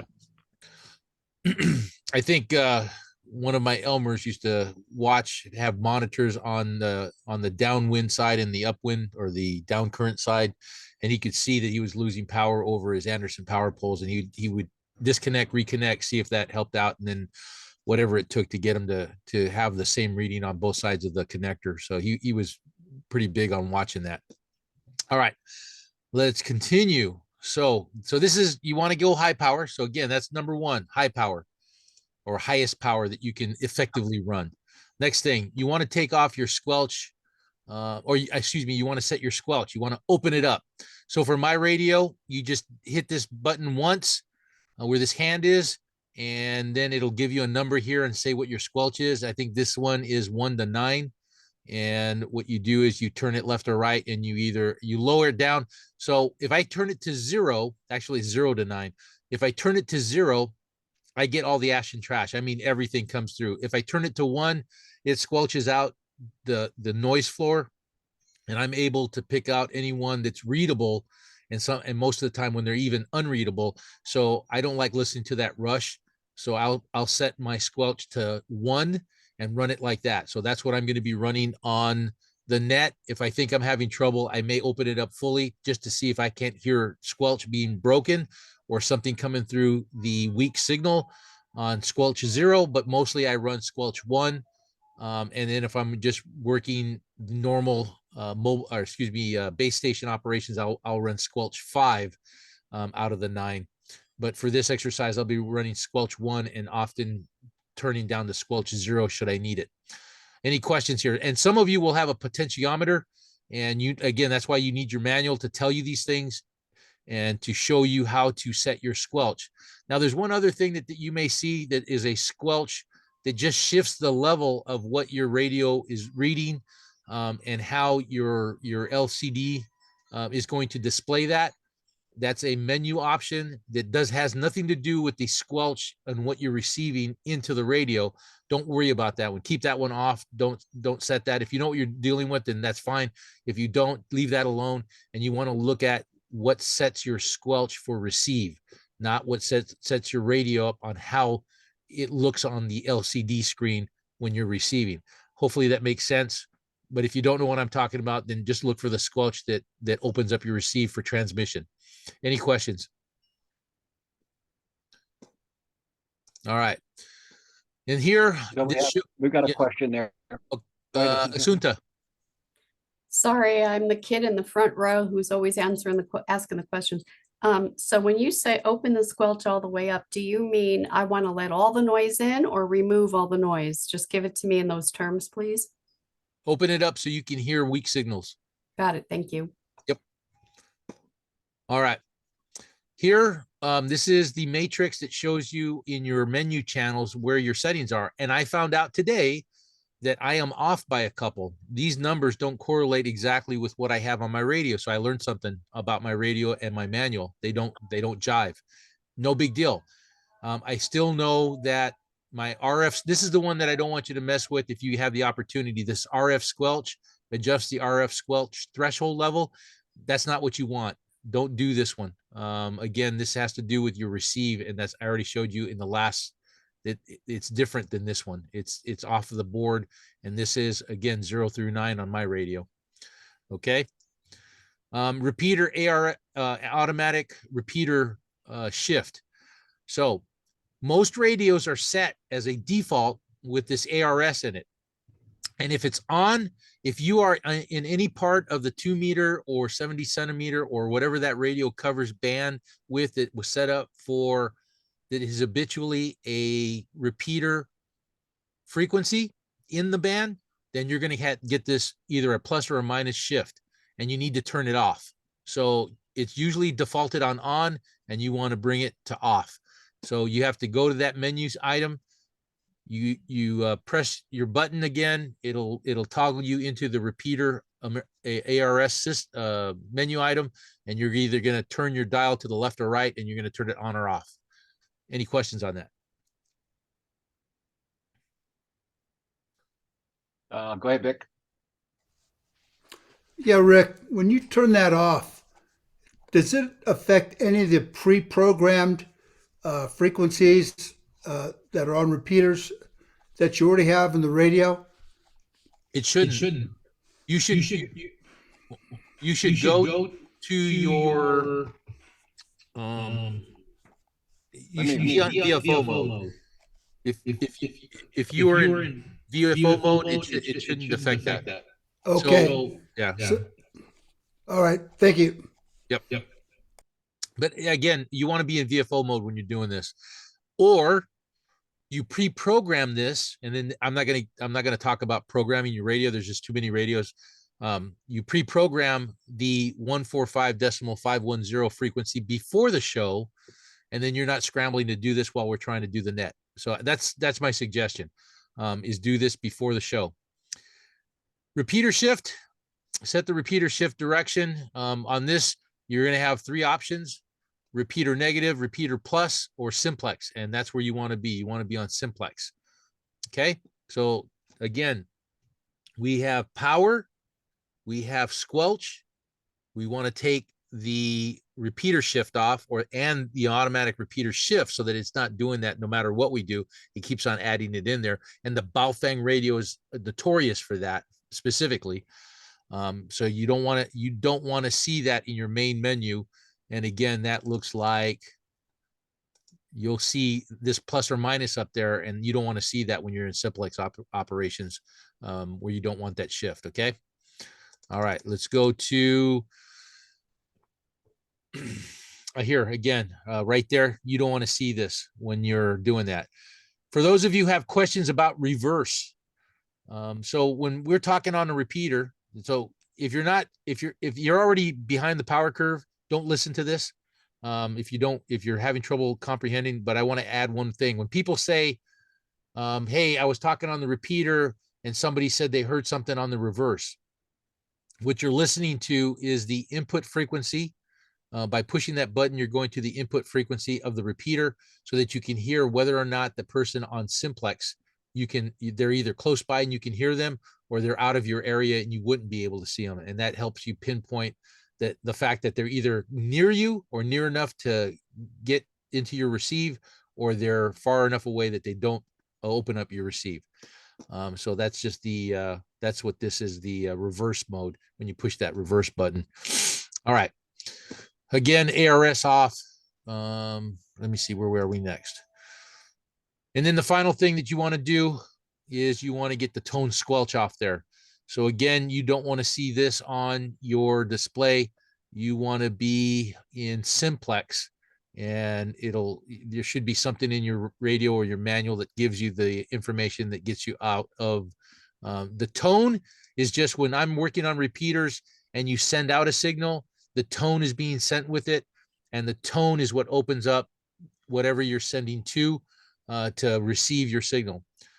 The tone squelch is you're sending out a tone to open up whoever you're talking to, whatever device you're talking to, and then it's coming back with a tone back to you that opens up your radio. So if I have an open squelch or just on tone, anybody can open up my radio and I'll hear what they're saying. If anyone's familiar with the box springs repeater, sometimes we get some bleed over from another frequency or group. And if you get a lot of that, you want to put a squelch on there also, because box springs will return back a squelch, and that will open up your radio so that you're not hearing the other guys talking, because they don't have the same squelch setting that would open up your radio. How can I help anyone that didn't quite understand something that I just covered? So this is how your radio should look if you're doing Simplex operations, 145.510.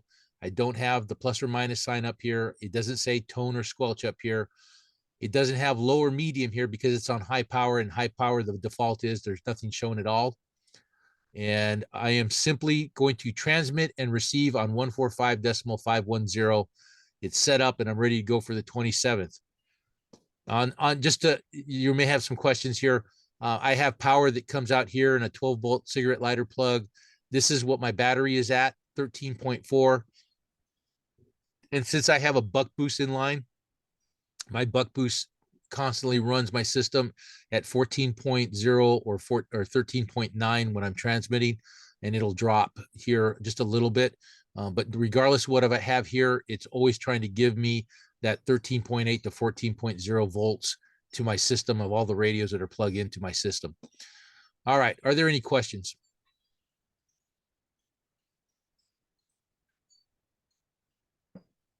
Don't see any hand. Don't hear anybody. All right. Well, there you go. It's 1500. I'm mission complete here, and I'll take any questions and go over anything that anyone missed. We've got 1 hour of Q&A. And if you want to chime in on what was good or what was bad or what I missed, please do. We can take a few minutes to do that right now. Bob? Yeah. All right. So we're back in business here. And if at this point, we're going to just go ahead and open it up to for questions. Go ahead and raise your hand and we'll recognize you, or you can just unmute, and if there's no one talking. We don't let the exercise intimidate you. This is not that difficult. We've covered a lot, but we are trying to introduce some methods that are standardized, but this is a drill. So that's what it's all about, is to learn how we do a simplex net, how you operate under simplex conditions. We're all too dependent upon our repeaters. So just be prepared to be able to operate in simplex mode. And you go ahead and participate. And what you don't understand at first, you'll, as you get to go through the exercise, you'll learn.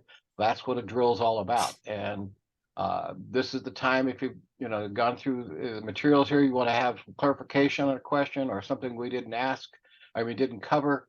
That's your opportunity now to speak up. And once we run out of questions and comments and so forth, we'll be bringing it to an end. So it's up to you folks at this point. If you're like I say, this is being recorded, so for those that missed it, we'll have it for them to listen to as well. And then, of course, if there's something you wanted to listen to again. But now is the time. If you have questions, comments, suggestions, feel free to open up and let us know. Thanks, Alan. Hey, Hi. this is John. Sorry, guys. Does Yes. Box Springs have a courtesy tone? A courtesy tone? No. Yeah, I know what you're talking about. It does not have that after beep. It's something I don't understand why, but that particular version of that repeater does not include that. So it is something we're looking to add. Okay. After we're done, do you guys want to do some testing? See if people's radios can connect to Box Springs, or do we have enough time? Or I'll be available after we're done here. okay, cool beans. Thank you. Yep. So let me just throw this out there for everyone. Vic, are you going to participate in the simplex drill? I'm going to try. Sure. Yes. Okay, so Vic is on some high ground, and I will probably use Vic as a relay station. Let me see. John, you seem to be able to get into some places where I can't get into. So I plan on using you as a relay station. And this is just, again, this is just after years of doing different drills that I can kind of figure out where you might be and how I can use you on this. If we have enough time and if I can give it to everyone to make a call out and see if there's any stragglers that they can pick up, we'll do that. But if I don't have enough time to do that because there's just too many of you, then I'm going to pick out key people that will be my team of relay stations that will do call outs for net control and ask if there's anyone that participating that can neither hear me or cannot get into the net. And I'll trust that you can help me get those stations into the mix. So Vic and John, I'm looking at you two. Yvette, maybe we'll use you to get that corridor that's up and down the 10, along the 10 freeway from east and west. And Susan, I don't think I've ever done simplex with you, but I know that you're in another place that might be hard to reach. And we'll see if we can't get Vic to get to you, and then he may call you and ask you to call out, because you're living out in the eastern deserts, right? Palm Desert or something.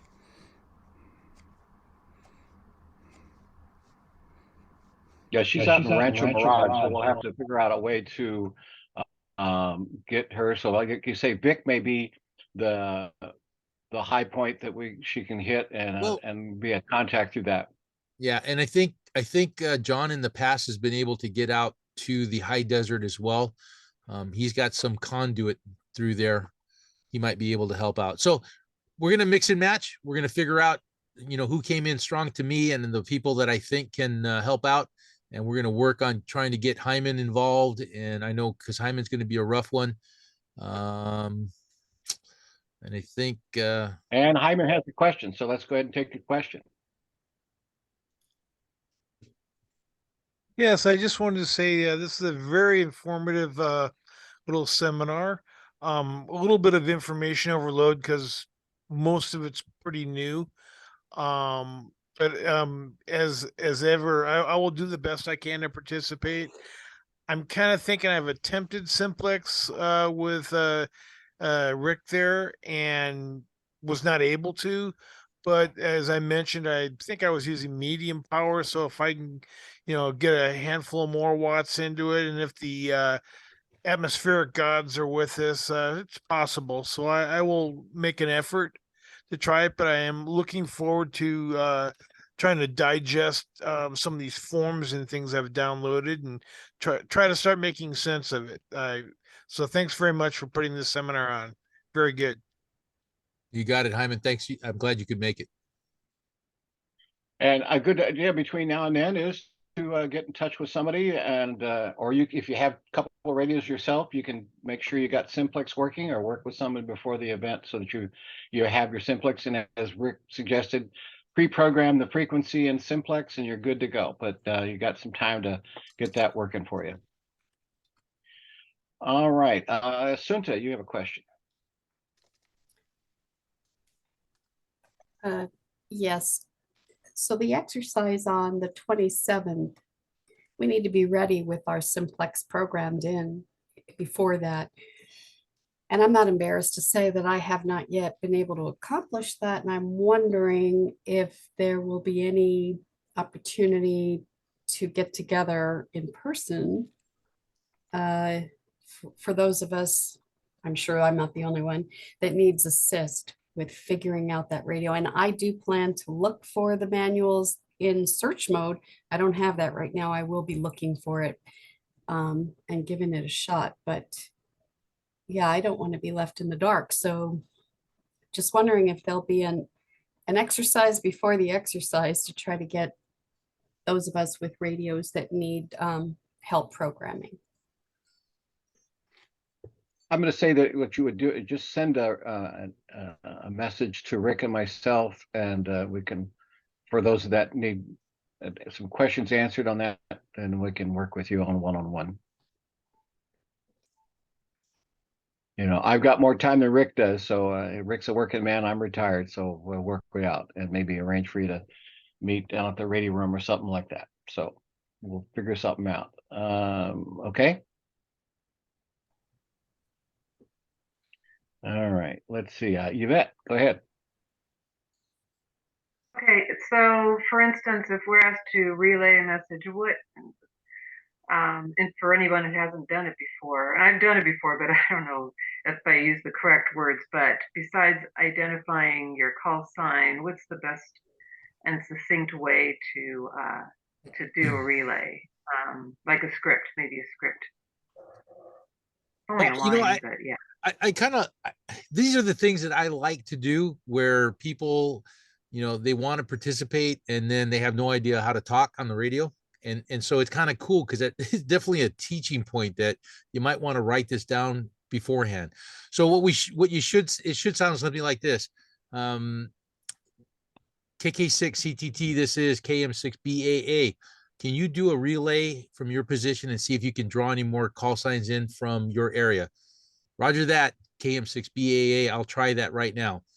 This is KM6B, or correction, this is KK6 Charlie Tango Tango, participating in an Aries Simplex drill or exercise. We are collecting anyone who can hear my voice to check into the net, and I will relay that into net control that is in Riverside. So at this time, are there anyone in the area that would like to check into the Aries Simplex exercise? And then just let them run with it. Comment? What's up, Vic? I was just going to say, also mention, with your name and call sign slowly so you can copy it. You don't want all these people calling in, and it's hard, especially if you haven't heard the call sign before. Yep, absolutely. So, you verbalize it your own way. But I think what this does, my thing is, again, is that even though this is an exercise, it is a good way for us to see how well we can talk on our feet or how poorly we do, and at what level we need to write down notes for ourselves so that when you're called to be a relay, you're ready to go. So, because I don't think, we're going to have a script And even if you did have a script, nobody's going to have that sitting right there at their desk that, hey, today I'm doing an Aries simplex drill. Let me see how I can do this. Where's my script for that? Because you're going to have a whole bunch of scripts out there. So let's see what we can do. Let's, again, don't be afraid to fail or sound stupid out there. I do it all the time. But I try and I find myself saying, Rick, slow down. Rick, don't open your mouth yet. Wait until you've got a plan before you key the mic. And usually that helps me, but not, not as much as it should, but it does help. Back to you, Vet. Okay, yeah, that's fine. I mean, because yeah, you just kind of fly by the seat of your pants at the time. But I thought if you maybe came up with a little script so we could kind of practice it, maybe, because this might be very new to some people. But probably not necessary. You're right, common sense, right? I think the biggest thing here is just to talk like you would talk to anyone else. Right now, I'm participating in an Aries drill that we're doing simplex operations in the Inland Empire and Southern California area. If you would like to participate, I'm here to take your call sign at this time. Bam, it's done. Okay, very good. Thank you. Yeah. And then you can go so far as to, hey, I got your signal very well, KD6 ESZ. And it sounds like you've got 5 people that you've picked up along the way. I can't hear all of them, but can you please give me a signal report or signal quality on all of the stations that you have? And then I'll write them down on my log.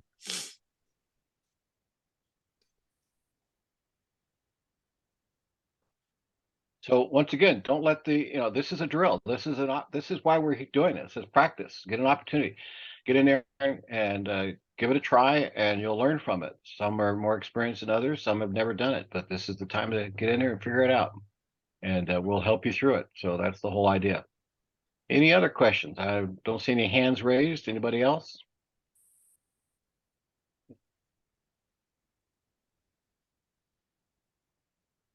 Getting fairly quiet out there. Anybody else? Well, we'll see. Any other comments you want to wrap up on, Rick? Nope. Like I said,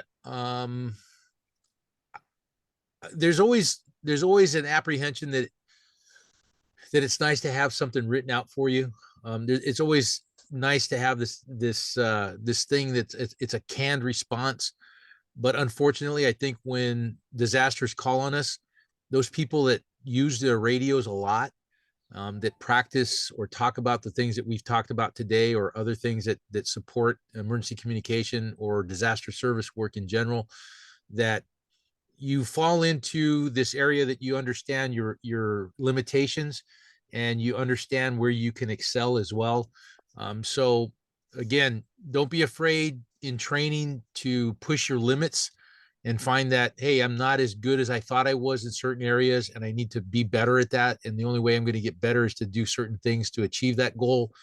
And for Asunta, for example, if it's, if you need somebody to come and help you program the radio beforehand, then hey, that's what it is. Then get her done.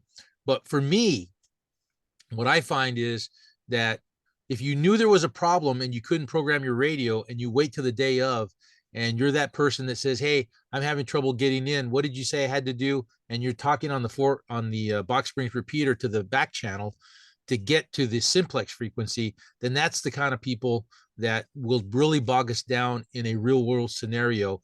And we need to make sure that those people understand that when the stuff hits the fan is not the time that you ask for help like that.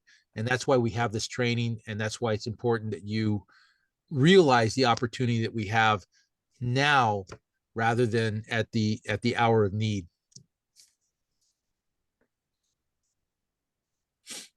Asunta, go ahead.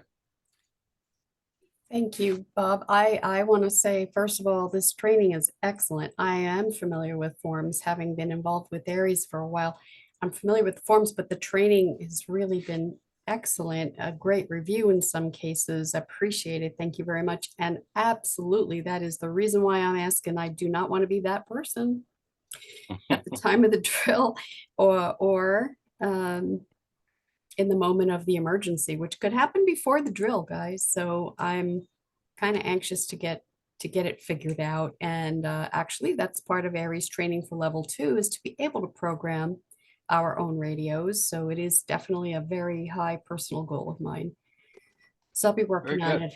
Thank you. Back to you.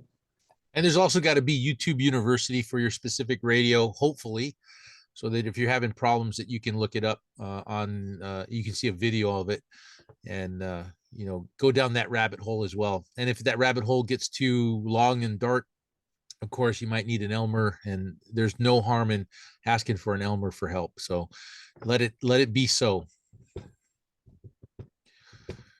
Any other All right, questions, folks. comments? This is your time to ask your questions or clarification or comments or suggestions.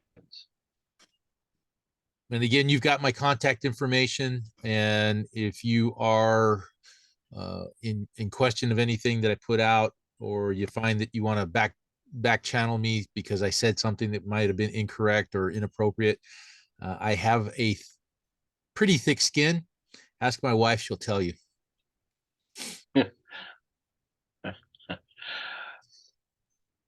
All right, I don't see any more hands raised, and Rick has brought his material there. So one final call for any questions or comments.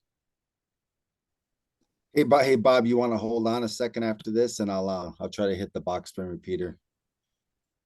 Sure, yeah. Okay. All right, folks, we're going to switch into a sort of a after chat for doing some troubleshooting. So that will be the conclusion of it. David, you can go ahead and end the recording since we're going to be getting out of the training material here.